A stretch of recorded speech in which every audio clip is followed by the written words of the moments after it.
This is Flowline Chronicles, stories of water, people, and the future we share.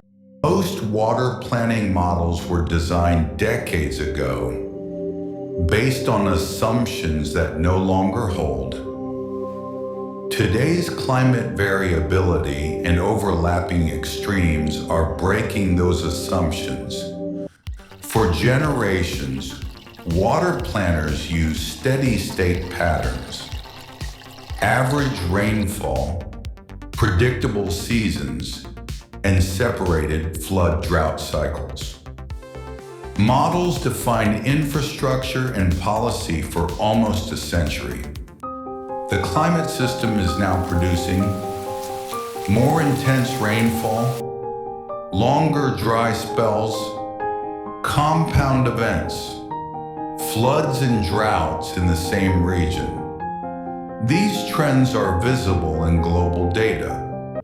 Traditional models treat extremes as separate risk categories, but real data shows overlapping risk zones, invalidating the core assumption.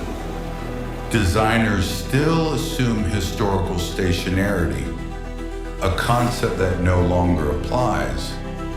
This mismatch affects reservoir operations, urban flood defenses.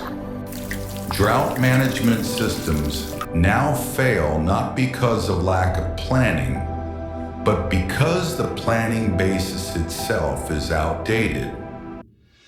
Planning must shift from predictive models to adaptive frameworks, focusing on uncertainty, rapid change, and compound extremes.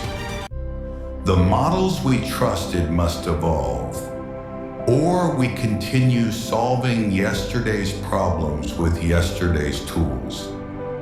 This is Flowline Chronicles, where every story reminds us of the delicate balance that keeps us alive.